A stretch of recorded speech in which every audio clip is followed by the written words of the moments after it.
Halo, assalamualaikum warahmatullahi wabarakatuh. Untuk kelas 7A, B, C, D kita akan mempelajari materi IPS. Kemarin kita sudah membahas terkait ketiga ya, sudah sampai materinya, sudah sampai prinsip ekonomi. Ini pengorbanan sekecil-kecilnya untuk memperoleh hasil tertentu, hasilnya diharapkan yang sebesar-besarnya. Nah, kita lanjutkan pada kegiatan ekonomi. Halaman, kalian lihat halaman 147, buka bukunya. Untuk kegiatan ekonomi ada 3 hal yang utama, yaitu kegiatan produksi, distribusi, dan konsumsi.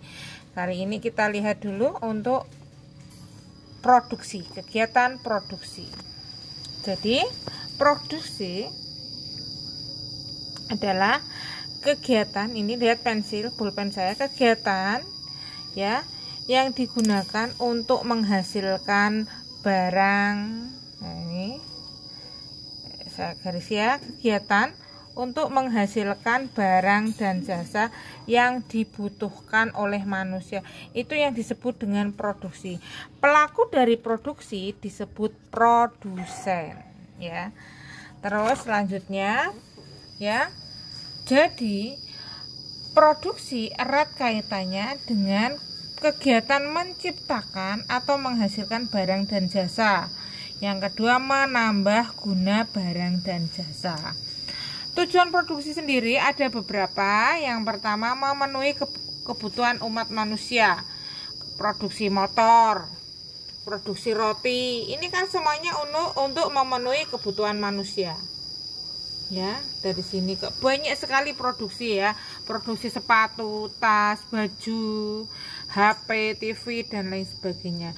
Yang kedua, memperoleh keuntungan. Para produsen memproduksi barang tersebut agar memperoleh keuntungan, laba dari usahanya.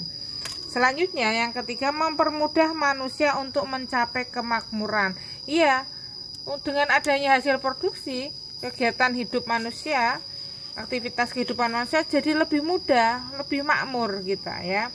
Dengan adanya produksi HP, produksi motor, kita lebih cepat untuk telekomunikasi maupun transportasi. Itu contohnya ya. Sekarang jenis kegiatan produksi ya, berdasarkan barang yang diproduksi. Ada produksi barang ya, yang hasilnya produksi, yang kegiatan produksi hasilnya berupa barang. Sepatu, makanan, sepeda motor, itu hasilnya berupa barang. Ada yang produsen atau produksi jasa, hasilnya tidak barang tapi berupa jasa. Misalnya kegiatan jasa potong rambut, jasa advokasi, pengacara, ataupun jasa untuk kita melakukan kegiatan studi tour ataupun pariwisata. Itu produksi di bidang jasa. Nah, produksi berdasarkan jenis lapangan produksinya. Ada produksi ekstraktif, ini kegiatannya mengambil kekayaan alam secara langsung. Ada juga produksi industri yang kegiatannya mengubah barang mentah menjadi barang jadi atau siap pakai. Ya, bahan mentah itu misalnya pasir diadoni, diolah di pabrik menjadi paving. Nah, itu yang mengubah bahan mentah menjadi barang jadi. Ada produksi agraris, ini di bidang pertanian. Nah, ini terkait dengan produksi penanaman ya, sayuran, padi, gandum, dan lain sebagainya, terkait dengan produksi agraris pertanian. Yang keempat atau D, produksi jasa, ini memberikan pelayanan kepada konsumen, jasa cuci mobil, jasa aksesoris mobil, jasa salon, jasa kecantikan, jasa pengantin ya, kalau ada kegiatan pernikahan itu kan jasa. Nah, faktor-faktor produksi ada 4. Yang pertama adalah faktor alam. Faktor alam antara lain tanah ya, air, udara, sinar matahari, iklim. Ini faktor-faktor alam. Ada faktor tenaga kerja, yaitu ya manusia yang bekerja. manusia yang secara fisik maupun pikiran yang melaksanakan kegiatan produksi tersebut, ya. Yang ketiga, faktor produksi modal. Modal ini penting karena kalau tidak ada modal, tidak bisa kita melaksanakan kegiatan produksi. Nah, modal berupa apa? Uang, ya. Dan yang terakhir adalah faktor produksi kewirausahaan atau skill atau mengelola, memanajemen bagaimana kegiatan produksi berjalan dengan lancar. Jadi ingat, faktor produksi ada 4. Yang pertama faktor produksi alam, kedua faktor produksi tenaga kerja, ketiga faktor produksi modal, yang keempat faktor produksi kewirausahaan. Nah, upaya peningkatan produksi, ya, karena semakin banyak jumlah manusia, kebutuhan barang yang diproduksi harus semakin meningkat juga. Nah, itu caranya ada yang pertama ekstensifikasi. Jadi meningkatkan produksi dengan memperluas atau menambah faktor produksi. Misalnya kalau pertanian lahannya diperluas lagi. Ikan gurami, produksi ikan, tambah lagi, tambaknya diperlebar lagi untuk pembuatan kolam-kolam baru. Itu ekstensifikasi, jadi menambah gitu. Kalau intensifikasi itu peningkatan produksi, memaksimalkan sumber daya yang ada tanpa memperluas atau menambah faktor produksi. Misalnya, ya, ini kita contohlah ya Rocket Chicken. Rocket Chicken kan bergerak di bidang franchise nasi ayam. Nah, nanti ada ditingkatkan lagi, ada mie spaghetti, ada pizza, ada burger. Jadi satu toko itu ada beraneka macam ragam yang menu yang menarik orang untuk beli. Kalau tidak mau nasi ayam, ya sudah ganti, mungkin ada geprek, ada pizza. Nah, kan sebagai alternatif, sebagai daya tarik tersendiri untuk orang untuk datang ke franchise tersebut. Yang ketiga adalah mekanisasi, peningkatan produksi dengan menggantikan sebagian atau seluruh proses produksi dengan mesin. Nah, ini untuk lebih cepatnya dengan menggunakan mesin agar kegiatan produksi berjalan dengan baik dan lebih cepat gitu. Itu yang produksi. Sekarang kita lanjut pada materi distribusi. Distribusi merupakan kegiatan menghubungkan produsen dengan konsumen. Jadi dari pabrik ke konsumen. Ada penghubungnya. Itulah yang disebut sebagai kegiatan distribusi. Pelakunya disebut distributor. Ada distribusi langsung di mana produsen langsung bertemu dengan konsumen. Kamu beli bakso, langsung pembuatnya langsung beli ayam geprek, ini penjual atau produsen langsung bertemu dengan konsumennya. Distribusi semi langsung ini harus ada pihak ketiga yang menyalurkan. Misalnya kegiatan tahu bakso Bu Puji, produsennya kan di Ungaran, ada distributornya toko tahu Bu Puji di misalnya di Jalan Pamarse. Itu kan tokonya itu sebagai distributor. Nah, ada pihak yang menjembatani dari produsen untuk bertemu dengan konsumen. Itu mungkin salah satunya yang kamu itu contohnya pihak ketiga adalah GoFood. Nah, GoFood itu sebagai distributor juga. Kamu tidak bertemu langsung dengan pembeli, tapi ada pihak yang menghubungkan gitu. Walaupun harga jualnya tetap akan naik. Karena apa?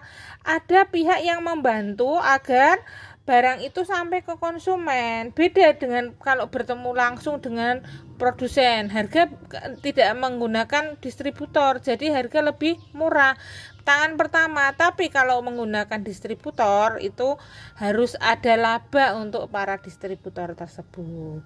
Itu kamu bisa tahu sendiri kalau beli makanan lewat GoFood itu lebih mahal sedikit daripada langsung beli kepada pihak produsennya, karena pihak distributor itu juga butuh biaya gitu. Yang terakhir distribusi tidak langsung. Nah, ini melalui perantara. Perantaranya bisa panjang, tangan ke satu, tangan kedua. Kamu jualan online, beli di tantemu, barang yang kamu jual online dari tantemu beli dari temannya. Nah, itu orang-orang yang berperan dalam distribusi itu semuanya mengambil keuntungan. Tidak tanpa keuntungan, pasti ada keuntungan. Nah, semakin rantainya semakin panjang, rantai distribusi, maka harga barang semakin mahal.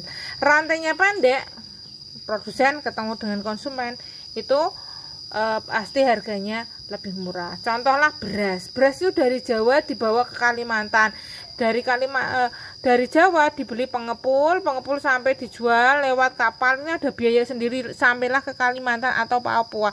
Makanya harga beras di sana per kilo bisa berkali-kali lipat daripada di Jawa, karena ada biaya ini, distributor dan transportasinya, rantainya panjang gitu ya. Semoga bisa dipahami.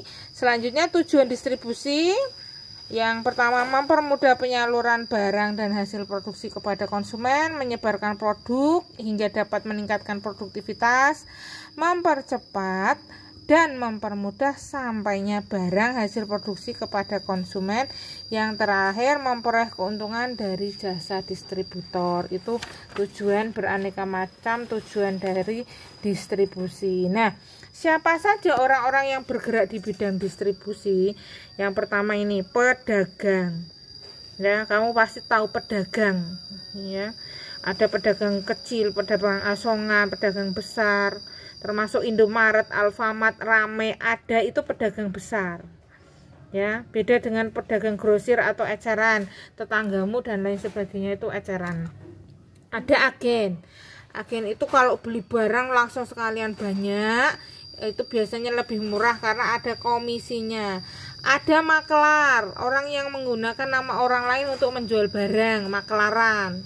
Ya, punya mobil mau dijual, dititipnya makelar dulu, nanti makelar yang akan mendapatkan pembeli. Nah, si penjual akan memberi uang komisi kepada makelarnya. Ada komisioner, hampir mirip dengan makelar ya. Ya, terus eksportir, importir, itu para pelaku distribusi.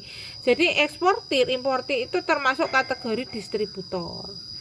Itu untuk distribusi. Yang selanjutnya adalah konsumsi. Nah, konsumsi itu kegiatan menggunakan barang serta jasa. Nah, itu orang yang melakukan kegiatan konsumsi disebut konsumen. Kita ini konsumen, ya, konsumen dari berbagai macam jenis hasil produksi, ya.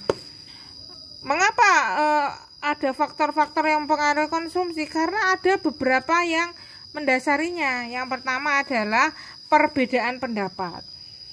Konsumsi kita, saya dengan kalian beda, atau dengan orang tuamu beda, karena ada perbedaan pendapat. Orang yang mampu pendapatannya tinggi, konsumsinya pilih mereknya yang berbeda dengan kita, gitu. Karena mereka mampu, gitu, punya uang, jadi pasti hasil yang dibeli itu kualitasnya beda. Mereka yang mampu orang yang kaya lah, contohnya ya, itu ndak, misalnya tas saja pakai merek-merek yang terkenal. Kalau kita mungkin ya merek-merek yang kelas menengah, gitulah yang terjangkau dengan kita.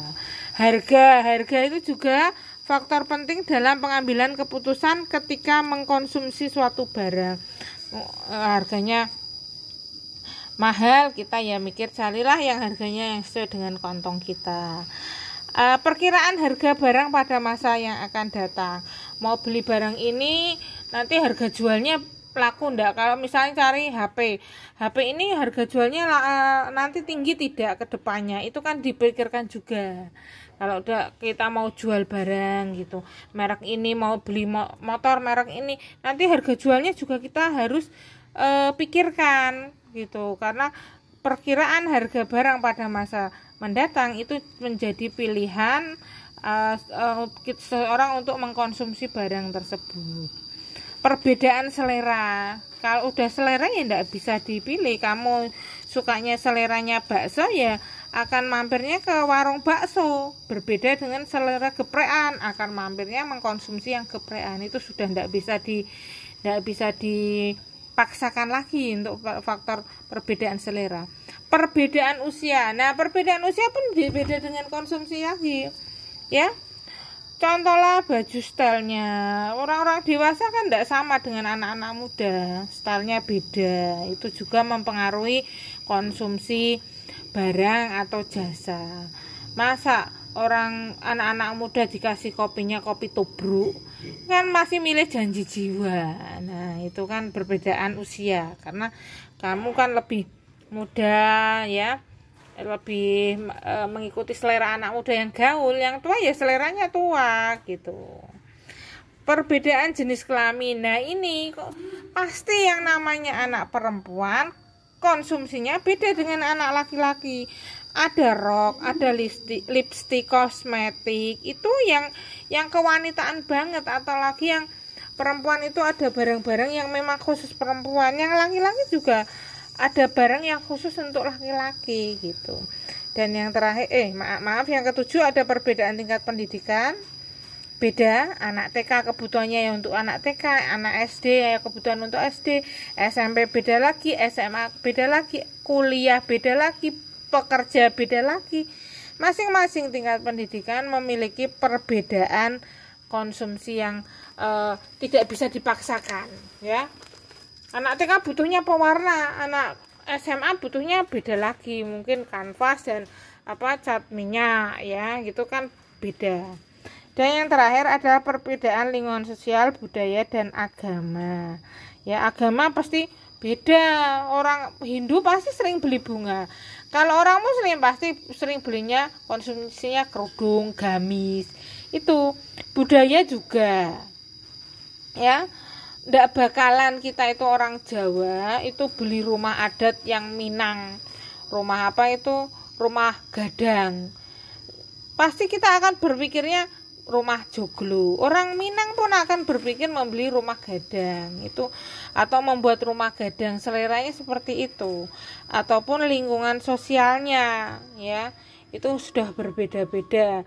Nah, itu ada 8 faktor yang mempengaruhi kegiatan konsumsi yang ada di masyarakat. Nah, itu dulu untuk materi hari ini. Selanjutnya nanti akan ada tambahan materi lagi, permintaan penawaran harga pasar dan pasar. Budia belum memberi tugas lagi. Yang tugas kemarin tolong diselesaikan. Kalau udah selesai semua, hampir 90% sudah mengumpulkan tugas, baru saya akan memberi tugas lain, karena itu lebih memudahkan kalian untuk tidak ada penumpukan tugas. Saya cukupi, semoga kalian paham. Terima kasih atas perhatiannya ya anak-anakku. Wassalamualaikum warahmatullahi wabarakatuh.